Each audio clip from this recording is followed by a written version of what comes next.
welcome everybody. So I'm going to spend a little bit of time to talk to you about cyber secure by design, how to build cyber safety and cyber security into ships. So if I can get my slides to move. Thank you. You already talked about me, so there's no need to dwell on this picture very much. I'll state just a few words about cyber security in offshore and maritime and why this is important to our industry from the point of view, I would say, of a class organization. And then I'll go directly into the cyber safety and security for new building ships and their systems. Typically, we have this notion of a class notation. Class notation has been around in the ship industry for about 170 years, and it's one of the best ways known to improve safety on board ships. And we have now a cyber secure class notations. Other class organizations also have, and it's one of the very good ways to build cyber security into a new build ship. I'm going to talk about cyber secure type approval, making the components and the systems that are going to be on board cyber secure ready to, and how yards and suppliers need support and can benefit a lot from support and testing when building and during the building of those new ships. And I'm going to finish with a sample project we've done some time ago on a cruise vessel. Cyber security in the offshore and maritime industry. Why is this important to our industry? When you look at a ship is a system, it's a system of systems, and it's a system of systems of systems. There are several systems on board the ship, like the engine control system, like the bridge and the navigation. Some of the previous presenters have talked about the navigation issues. There's many other control systems, like the loading and stability computer, the cargo management, the vessel data recorder. All those are critical for the behavior and the well-functioning and the well-operations of the ship. The ship itself is connected to shore through now satellite communications, and this system of system, which is the ship, is included as a fleet into the whole systems of the organization. And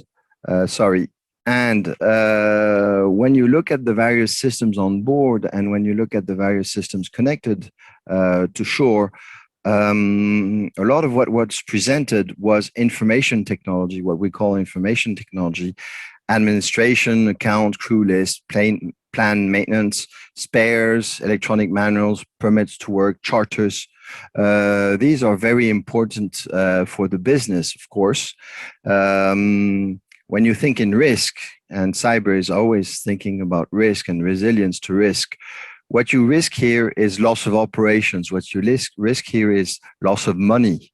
And if you don't manage the cyber risk properly, you can get a loss of reputation.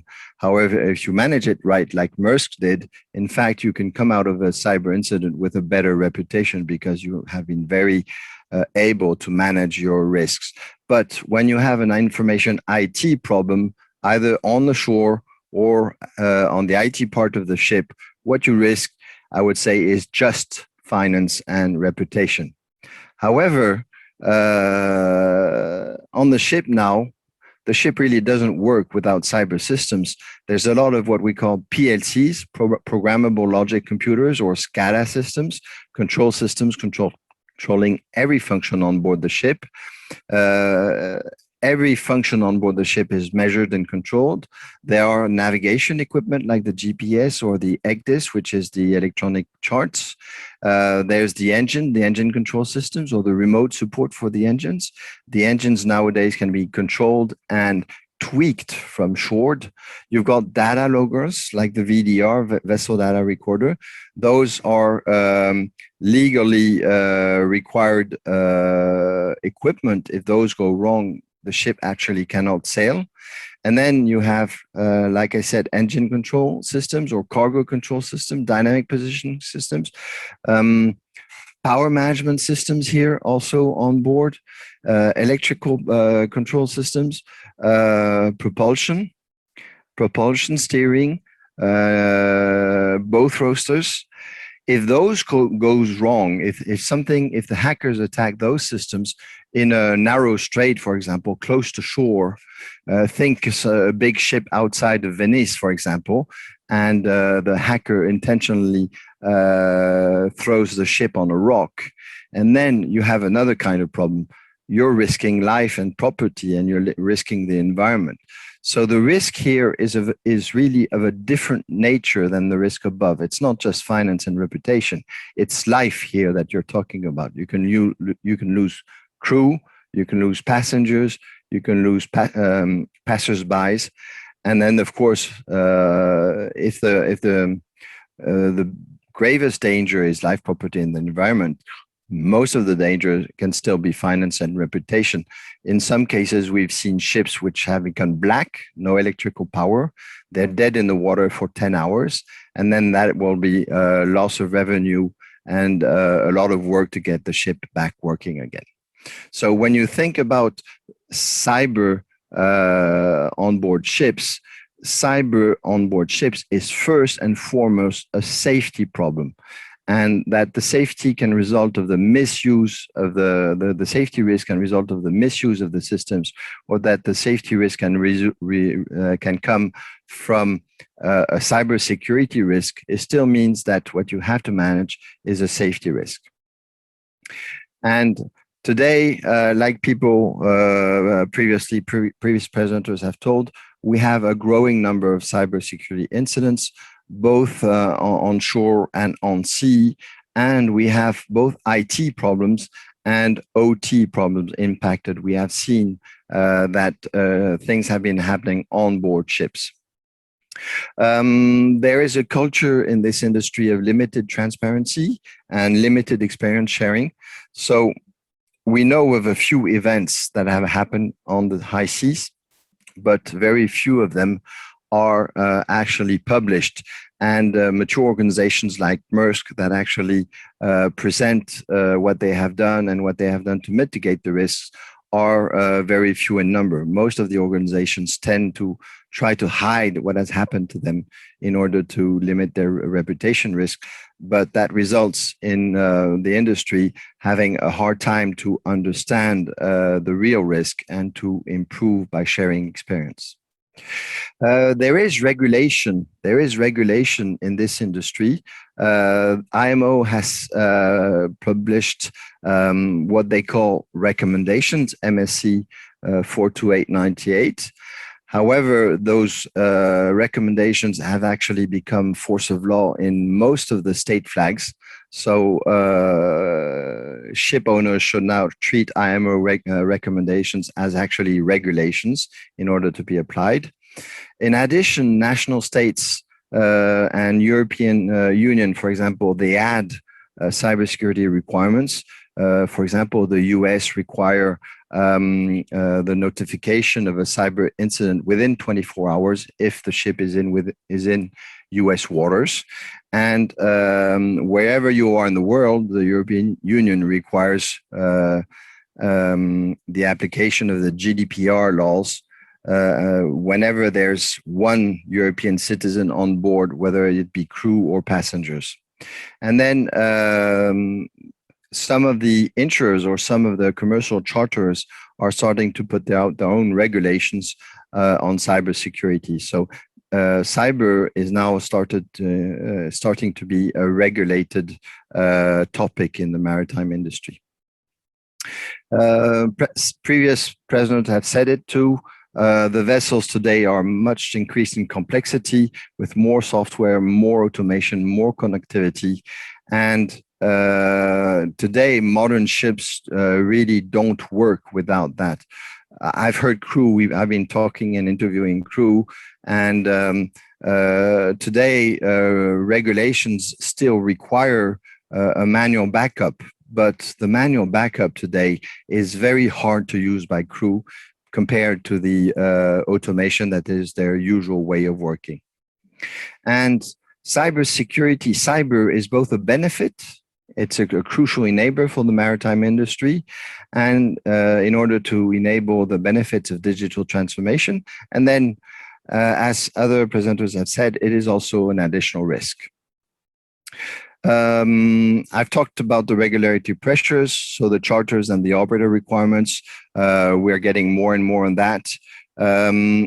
What we are starting to see are new building specifications for owners in order to support the charter contract requirements and to get ships that are designed to support cyber secure and safe operations. And the yard will include the owner specification requirements and then transfer some of the requirements for the systems the supplier provides, and then will support the owner to become compliant with the cybersecurity regulation and commercial requirements. Currently, the regulations are on the owner, but then the owner transmits some of the cyber requirements towards the yard and the yard towards the supplier. And in the end, the supplier of the systems needs to fulfill the requirements set in the contract with the yard. So that's the way it works today in the industry. It works like that for many other topics, but it also works like that now for the cyber topics. So what about cyber safety and security for new buildings and their ships and their systems? Today, every ship is built to what we call the base class. Some of them may be built to the DNV base class, and other ships are built to other class organizations. But today, every ship is built to a class notation. And the class notation provides cyber safety. There's a standard URE 22, and this provides redundancy and backup means, manual backup means. So the ship is still operable in a limited manner, even without automation, by using manual backups. And there is a very limited cyber security in there. There is actually no IMO regulations or no IX regulations on cybersecurity to be designed into the system. This is why class organizations like ours have added optional class notations. We're addressing two of the risks, the cybersecurity risks, like we're using our own rules. We've added a new section 21. Based on the IEC standard 62443, or for the bridge, there's a specific standard 61162-460.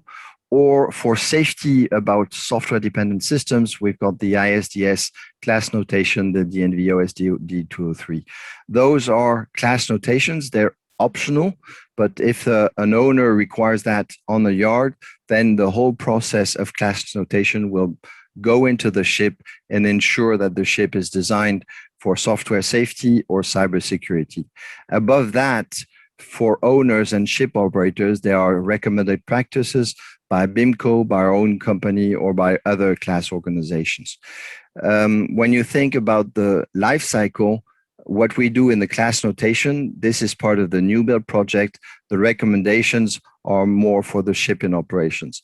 If you have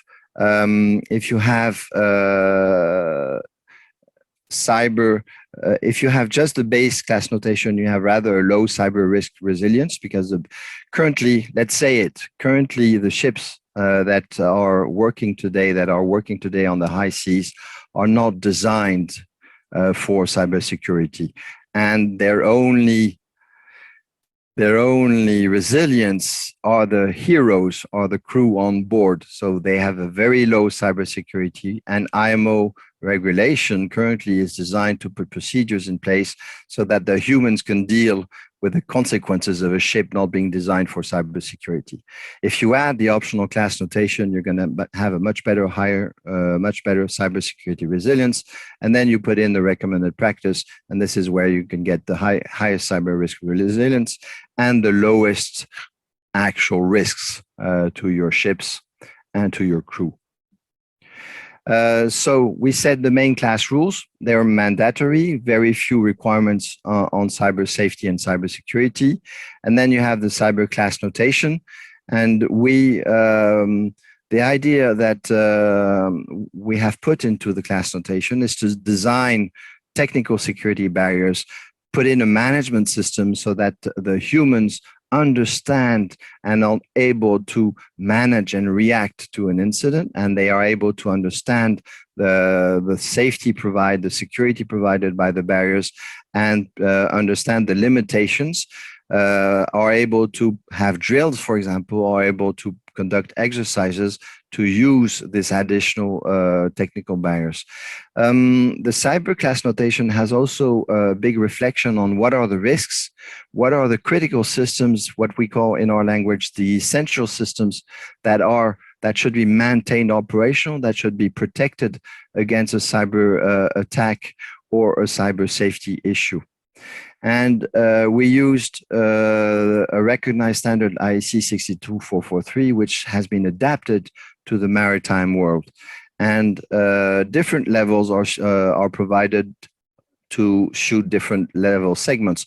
Of course, protecting a cruise vessel like this one is not the same thing and does not have the same requirements as protecting a container vessel. The type approval is something else. In order to put an engine control system in place, for example, or something on the bridge, one of the best ways to do that is to put a type approved system, a cyber secure type approved system in place.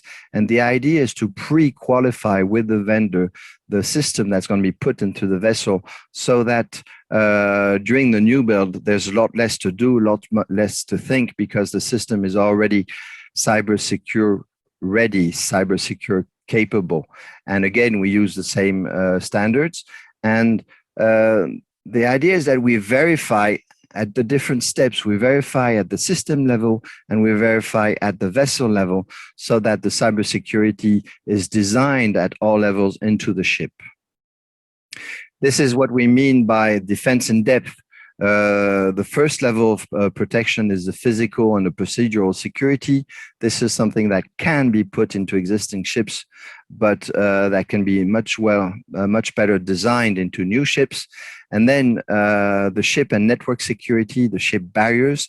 This is what really needs to be designed into new ships, so that there are barriers within the ship that establish zones and conduits, what we call zones, different areas that will make the hacker a much more difficult proposition to get from one part of the ship network to another, and to understand the whole ship structure and be able to commit an attack covering several systems. Segmenting, putting barriers into the ship network will limit the surface of attack of an attacker, and will greatly limit the consequences of a cyber attack on the ship. And then inside the system, we have yet another level of barriers that will again protect the system itself and allow the system itself to continue operating. So even a successful attack on one of the part of the system will still enable the complete system to continue operating. And again, this will greatly mitigate the cyber attack risks for the crew, for the ship, and for the fleet. And the different roles. This is a systemic problem. This is a holistic problem. Everybody needs to be involved. For the system security, this will be basically a manufacturer issue, and the manufacturer needs to be aware of delivering cyber secure systems, type-approved cyber secure systems.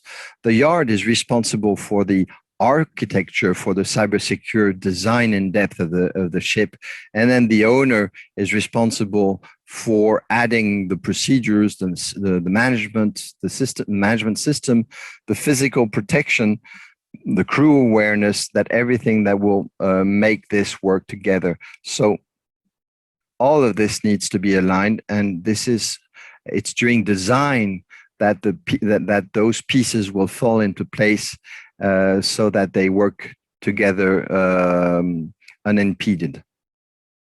The requirements, IMO has some focus on the owners, and then the rest is optional, and it would be the cyber secure class notation from our organization or from any other class organization, and the type approval would be more focusing on the manufacturer.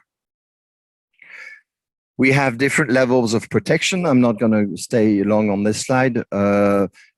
the marine industry is very various. There's many different types of vessels, and their cyber risks needs to be assessed by their ship owners, and the cyber secure answer to those risks would be different for different ship owners and for different ship classes. So we have organized our cyber secure class notation into an entry level for all merchant vessels.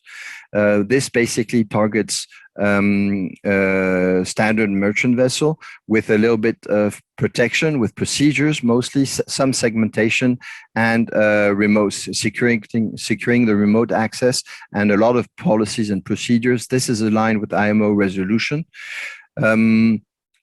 It's possible, although difficult, to put it on existing vessels, and it's quite easy for a yard to set this up for a new build merchant vessel.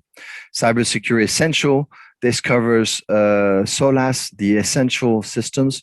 The essential systems is a definition in the maritime industry for safety, and this will give you a cyber safety and a cyber security for merchant new builds and is existing vessels, but that would be quite complex to do. And advanced vessels, advanced cybersecurity will cover the same essential systems at a higher security profile. And this would be true for advanced ships like supply vessels, like offshore mobile units. We can also do offshore mobile units or cruise vessels. And this is really for new builds. And the idea is that cybersecurity is not something one fits all. It's really depending on the risks, or depending on the risk of the ship owner, or depending on the risk that the ship must face, and the right answer must be analyzed in order to get the right protection against the cyber risks. There's also a plus. We have something called a qualifier. Some systems for a given ship owner might be critical for his or her operation, and you might want to add it into the class notation, and then this provides flexibility for additional systems. Typically, this could be for a mobile offshore unit. This could be the drilling systems, or for the cruise vessel, for example, it could be the casino, or it could be the toilets. There was an incident a few years back where a cruise vessel lost this very important function, and the ship had to return to port. So it depends on the owner which are the critical systems. These are the list of the essential systems. This is well known in the maritime industry, and today basically all of those essential systems can be the target of a cyber attack, or they can be harmed by human error or by a defect in the software. So it can either be a cyber safety issue or a cyber security issue. And these are what we call the system under consideration. When you look at your risks, when you try to understand what would be the consequence of one of those systems being failed or compromised or being hacked. And this is how you would define which notation you would want to use. There is a process to select your systems. As you can see, the class notation also provides you with a decision-making process. It's not a simple one, but it's adapted to the cyber environment. It will help you design the cyber protection that you need according to the cyber risks that you face. This is an example. When you look at the system, there will be many at a ship. There will be many different systems, and from a point of view of safety, some of it are IT systems on board the ship, and they are critical. They need to be in their own zone. This would be what we call the demilitarized zone. This would be the interface to the shore going through the satellite. There would be operational systems on board. There would be a special zone for the bridge and the navigation systems. And then there would be the control system zone, and it's not very clear on the diagram here, but the safety systems themselves would have their own protection too inside. What is very important is that not only cybersecurity should be designed into the ship, but also cybersecurity should be tested. In order for in order for a cybersecurity resilience to be put in place, we actually need to check that the cybersecurity is effective. So what we do under the responsibility of the yard is to do system testing on board. This is one of our heroes, one of our lead testers going on board the ship with some of his tester team. And they are actually on board the ship testing the systems and making sure the cybersecurity that has been designed into the ship is actually there and configured properly, and the segmentation is there, and the protection, the various technical barriers are there. So this is designed into the class notation, and it is executed at the end of the project to make sure that the cybersecurity is there. We have system testing at the system level. Hopefully, currently what we do is system testing on board, because this is where the systems are currently mature. Hopefully in the future, we hope that system makers will have systems which are mature in the factory, and we can do testing in the factory actually before the systems are shipped to the ship. And the idea is to demonstrate compliance with the design philosophy and the requirements. And then we have final integration testing on board the ship, making sure that the systems, the whole ship is protected from a cybersecurity point of view. Checking, for example, the zones, what we call the conduits, meaning the protection between the zones, making sure the data flows are protected, making sure the remote access is protected, making sure that in some cases it's not possible to put a technical measure in place, making sure that the compensating countermeasures are there and ready to be handed over to the owner's management system. And the yard is actually responsible for creating the test procedure, for executing the test, for documenting the test result. Of course, it can be subcontracted. And the ship classification organization is responsible for approving the test, witnessing the test, and approving the test results. And this gives a level of independence. It demonstrates to anybody that the cybersecurity resilience designed into the ship is not only the result of the yard, supplier, and owner work, but it also has been verified by a third party, which actually commits to saying that, yes, this is a cyber secure ship. This is a cyber secure ship by design. I'm just going to go into one requirement. There are many such, depending on the protection, the security profile. These are the different security profiles that are inside IEC 62443. And typically we have one requirement here, that the cyber physical system shall be able to operate in the degraded mode. This is the standard IEC 62443 requirement. And then we have done the work to adapt this standard to the maritime world, where there is the standard, the base class. So you have to understand what is the relationship between this and this requirement. And there are monitoring and alarm, and we require those on the network, and we require those to follow the rules of class. And this is valid at whatever the protection level required for the ship. So when the owner chooses a given protection scheme, then a certain number of requirements goes into place, and those are designed into the system and into the ship by the yard and by the supplier, and those are tested by our tester teams and our class approval organization. This is a typical project plan. The idea is to build cybersecurity in from the start, where you have cybersecurity requirements in the beginning, and then it's documented into the systems. And then we have the test procedures at the system level. And then we have the system test. We have the integration test for the ship level. We have the testing at the ship level. And then we close the gap. And at the end, we deliver this very important class notation document that demonstrates that the ship is cyber secure. Type approval, I've talked about that. This is especially for OT systems. You can choose the security profile, and there is a specific type approval for navigation and radio communication systems, because those follow very specific maritime requirements. and need a very specific IEC standard. Because on the bridge, the crew needs to be able to react instantly. And for example, having a double authentication and automatic disconnect of systems on the bridge is something that is not realistic. Your ship needs to be able to be controlled at all times. So there are measures in place, and this standard has been designed for that, so that you still have cybersecurity and you still have your full navigation capabilities on board your ship.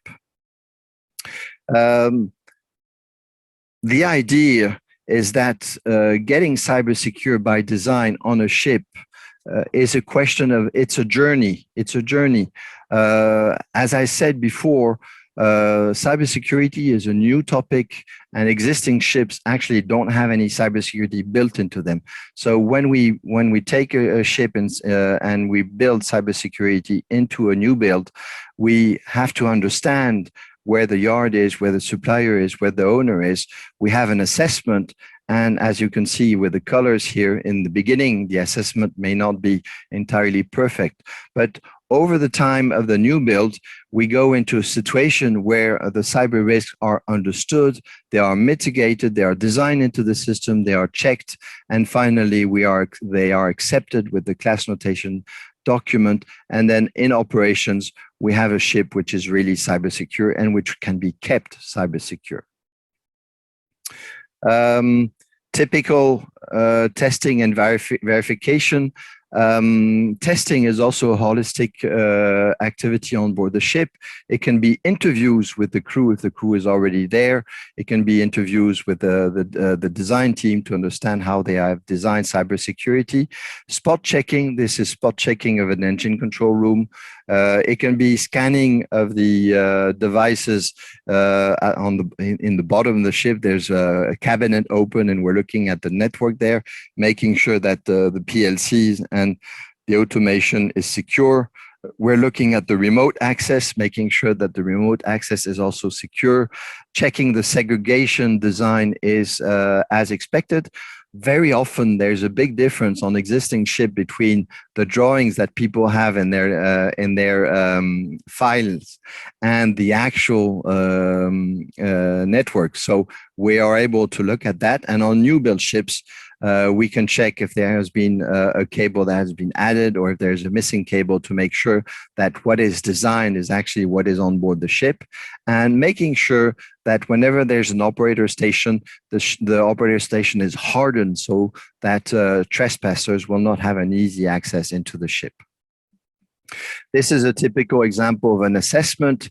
We're using the ISDS here, where we look at design, implementation, integration, verification. RAMS is the cybersecurity, reliability, availability, maintainability, security, and a very important part is configuration management. Those represent, for example, the yard, the owner, and the various suppliers, major suppliers. This is what is in the beginning, and this is what is in the end. And there is a very big difference between the beginning and the end of the process. And this shows that the ship is now a cyber resilient ship, and that cybersecurity has been designed in the ship in every part. This is my last slide. We have done this work for many ships now. My focus is on cruise vessels, container vessels, maritime offshore mobile units. I was very lucky and honored to be working with Royal Caribbean on two of their ships, Symphony of the Seas and Celebrity Edge. And Will Perez at the time was cybersecurity director for Royal Caribbean Cruises. And this is the sentence he gave us. And I'm just outlining, this is the first time in this industry that we can achieve this level of communication and collaboration from the yard and the vendors to effectively resolve cybersecurity related questions and issues. I would point out that cybersecurity is not an owner problem. It's not a yard problem. It's not a supplier problem. It's not somebody's problem. Today, cybersecurity is everybody's problem. I understand in the end, if something happened, it's easy to blame the crew for what happened. But in fact, in order to have a cyber secure ship, everybody must contribute and everybody must collaborate. And this is what happened. And this is what Royal Caribbean has seen on what we have done. There are some resources. I have tried to put them together in this slide. All those documents are public. Our documents are public and freely available. The rules, the cybersecure rules, the class guidelines, the type approval program, the recommended practice, very useful, for example, if you want to do risk assessment, the software dependent system integrated. This is very useful for cyber safety issues and building cyber safe systems. The standard IEC standards are there. I'm not sure those are free. The BIMCO standard guidelines are very useful. And currently there is an IACS recommendation on cyber resilience. And I do hope one of these years that IACS will transform that into something more mandatory. Thank you very much for your attention. If you have any questions, I'm available for you. So, I'm enjoying the recurrent theme of cybersecurity enabling safety. Yes, this is very important. Cybersecurity, you have risks which are uniquely cybersecurity, but one of the risks of cybersecurity are actually cyber safety risks and plain safety risks. So when you do your risk assessments, please take this into account. Cyberspace is not really territorialized in the maritime industry. What we're going to see is IMO regulations. Currently, IMO regulations understand that current ships have actually no cybersecurity design into them, and that's why the IMO regulations are focusing on policies and procedures, and with the best line of defense being the crew and the service engineers going on board the ship. I expect in the future, over time, that the IMO and IACS will introduce regulations on the cyber design of ships, and this will be supported by the various class organizations. But this will not be a state or nation effort. Because of the nature of the high seas, this will have to be a world regulation like IMO and IACS are capable of doing and enforced by class organizations. Cybersecurity is not going to be a state or nation thing in the maritime industry. It's going to be a worldwide thing. IT has choke points on land. It is also true that IT, the satellite connection from the ship to the shore is a choke point where it is one of the best areas to protect the ship against any attack while the ship is at sea. However, for some ships, for example, think about a cruise vessel, the passengers also, or anybody on board, can also connect or try to connect to many of the systems. So the number of choke points increases very much on board a ship. There are so many ways to enter a ship, and that's why the protection of a ship from cybersecurity is much more complex. Also, think when a ship is at K, for example, then currently Wi-Fi or other 4G or 5G networks can very easily connect to the ship. And again, the surface attack on the ship is much bigger. So indeed, the choke points on board a ship are are much more numerous, and this needs to be taken into account in the risk assessment. Any other questions? We have two more questions, one from Jonathan. How do you manage with the rapid evolution of threat landscape, given the rather static nature of maritime systems?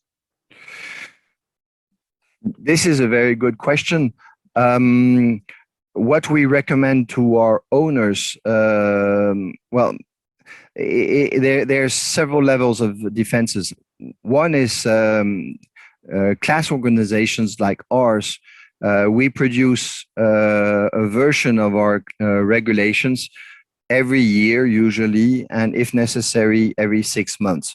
So class organizations in the maritime world are very reactive to new threats. Usually those threats would be more mechanical or electrical or corrosion or whatever it is that we have. Fire is one of the biggest problems in the maritime industry. So regularly our regulations are updated. And this is what we're doing with our cyber regulations. Those are being updated on a regular basis. The second level of defense is that we have put PDCA, Plan, Do, Check, Acts. We have put loops in the requirements for our cyber secure system management in place for the owners and for the yards.